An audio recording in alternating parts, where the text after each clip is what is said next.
तो hi everyone, welcome back to my channel run classes for you में। जैसा कि आप लोग थंबनेल में देख पा रहे हो, हम कक्षा 10th विज्ञान ठीक 27 फरवरी 2023 को यही सब प्रश्न आएगा।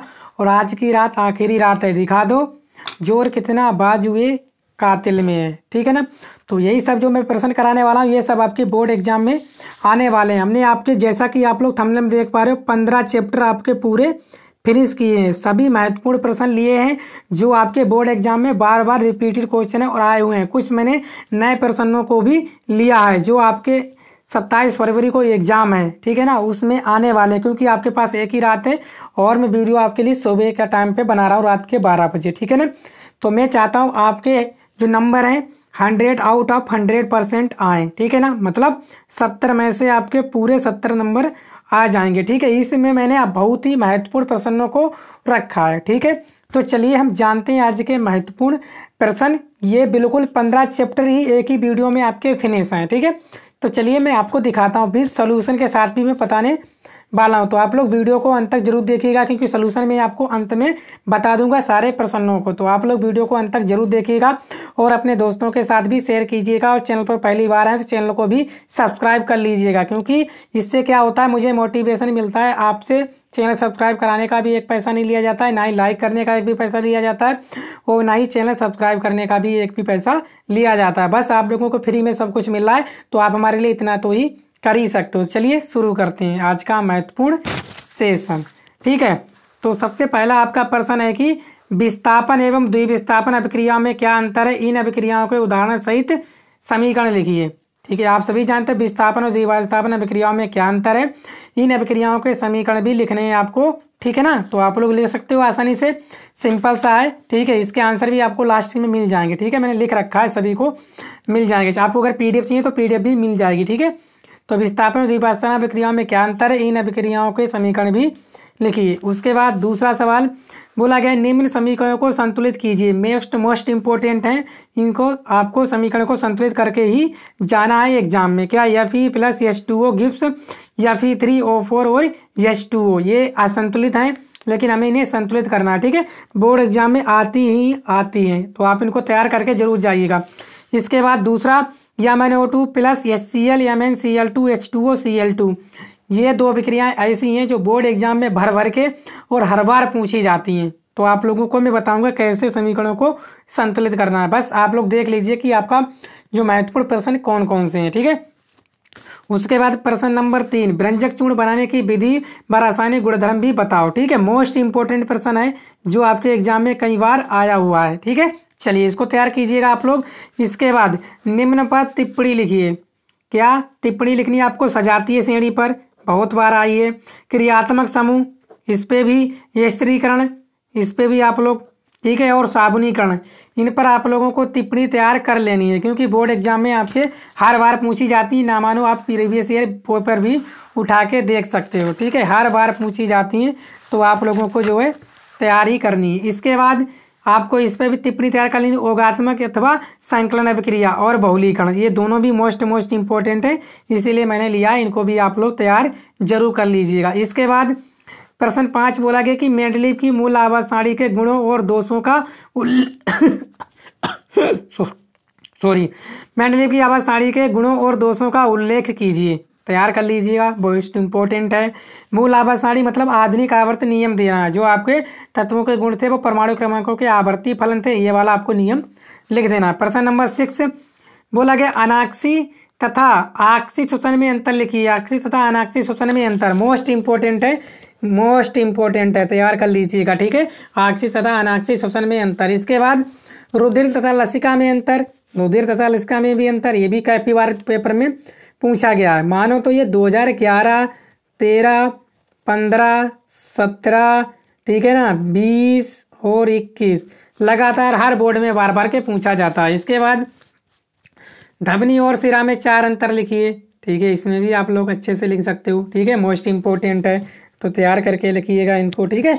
इसके बाद बाष्पोत्सर्जन किसे कहते हैं, इस क्रिया को प्रभावित करने वाले कारकों का संक्षिप्त वर्णन कीजिए, ठीक है। बाष्पोत्सर्जन किसे कहते हैं, इस क्रिया को प्रभावित करने वाले कारकों का संक्षिप्त वर्णन कीजिए, ठीक है। इनको तैयार कर लीजिएगा, मोस्ट इंपॉर्टेंट क्वेश्चन है आपका, ठीक है। इसी तरह के आपके प्रश्न जो हैं बोर्ड एग्जाम में बनते हैं। इसके बाद आपको मनुष्य के पाचन तंत्र का सचित्र बनाना, पाचन तंत्र तो आहार नाल, उसका आपको चित्र बनाना है और क्या करना है आपको उसका वर्णन भी करना है, क्योंकि बोर्ड के पेपर में भर भर के पूछा गया है ये सवाल। इसके बाद उत्सर्जन किसे कहते हैं? मनुष्य के वक्र की संरचना नामांकित चित्र की सहायता से समझाइए। जो वक्र मतलब किडनी है, उत्सर्जन किसे कहते हैं ये भी लिखना है। उपापचय क्रियाओं के फलस्वरूप उत्पन्न होने हानिकारक पदार्थ, ठीक है ना, अपशिष्ट पदार्थों को बाहर निकालने की क्रिया उत्सर्जन कहलाती है। तो इसके आधार पर आपको वक्र मतलब किडनी का संरचना का नामांकित चित्र बनाकर उसकी सहायता से आपको समझाना है, ठीक है। अच्छे से लिखना है, बोर्ड एग्जाम में अच्छे से आता है, हर बार आता है।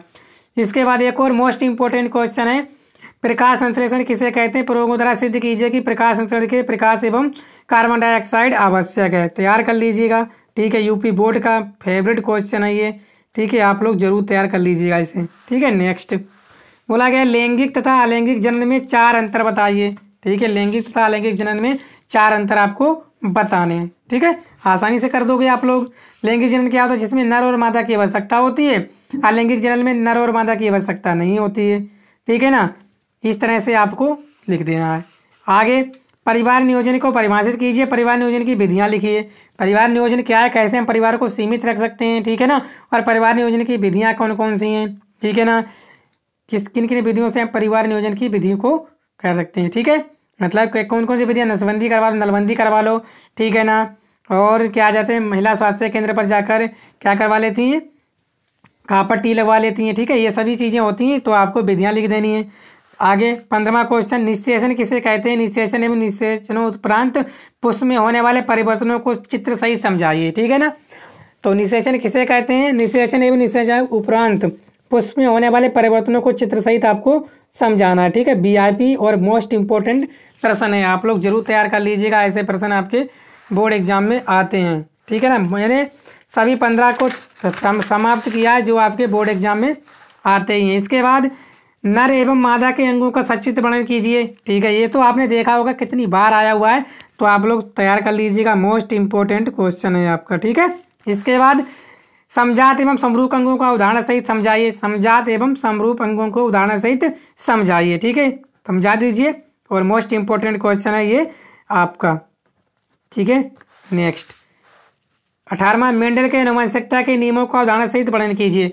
मेंडल के आनुवंशिकता के कितने नियम? 3 नियम है। स्वतंत्र अभियोजन का नियम, ठीक है ना, और पृथक्करण का नियम, युग्मकों की शुद्धता का नियम। 3 नियम है। इन तीनों नियमों को तैयार करके जाइएगा, 100% आपको पेपर में देखने को मिलेगा। इसके बाद लिंग गुणसूत्र से आप क्या समझते हैं? मानव में लिंग जाने की प्रक्रिया समझाइए। इंपॉर्टेंट प्रश्न है, इसको तैयार कर लीजिएगा आप लोग, ठीक है।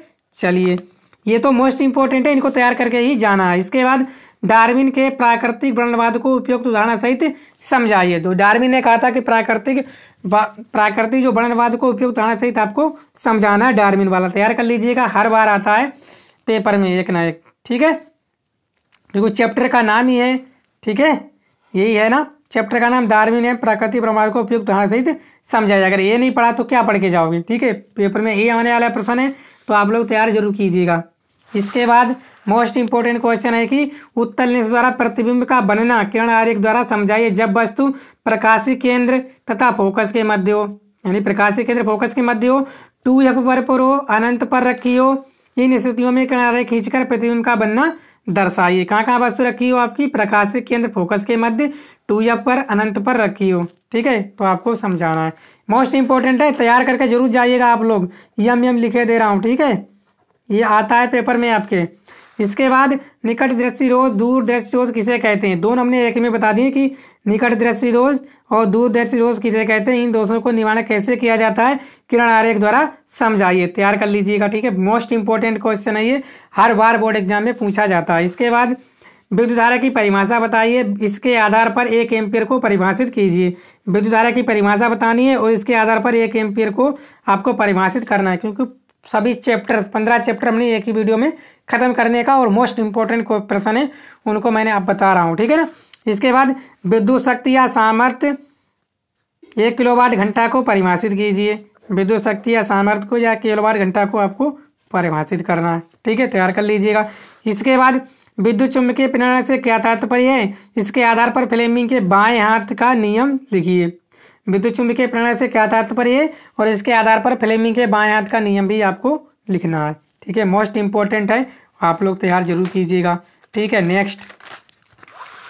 नेक्स्ट बोला गया है कि प्रत्यावर्ती धारा डायनमो अथवा जनित का स्वच्छ नामांकित चित्र खींचकर सिद्धांत रचना एवं उसकी कार्यविधि समझाइए। मोस्ट इंपॉर्टेंट है, आप लोग इसे तैयार कर लीजिएगा। ठीक है, भर भर के बोर्ड एग्जाम में पूछा जाता है। इसके बाद ऊर्जा के उत्तम स्रोत किसे कहते हैं, ये तैयार कर लीजिएगा।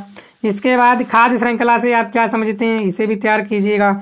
और आज का लास्ट प्रश्न है, फैराडे के विद्युत चुम्बकीय प्रणाली के नियम लिखिए, प्रेरित धारा की दिशा कैसे ज्ञात की जाती है, ये आपको लिखना है। ठीक है, मोस्ट इंपॉर्टेंट है, तो आप लोग इन सभी प्रश्नों को तैयार कीजिएगा। ठीक है, अच्छे से तैयार कीजिएगा। ठीक है, अगर आपको इन प्रश्नों का आंसर चाहिए तो कमेंट बॉक्स में कमेंट करके जरूर बताइएगा और वीडियो को आप लोग शेयर कीजिएगा। चैनल पर पहली बार आऊँ, चैनल को सब्सक्राइब कर लीजिएगा, क्योंकि मैं ज़्यादा लंबा वीडियो नहीं करूँगा। ठीक है, मैं चाहता हूँ कि आप सभी लोग कम समय में ज़्यादा से ज़्यादा तैयारी कर सकें। ठीक है, तो अगर आप इन प्रश्नों को उत्तर चाहते हो तो कमेंट बॉक्स में कमेंट करके जरूर बताइएगा। ठीक है, तो चैनल को आप लोग सब्सक्राइब जरूर कीजिएगा। ठीक है, और वीडियो को आप लोग शेयर भी कर दीजिएगा। ठीक है, थैंक यू।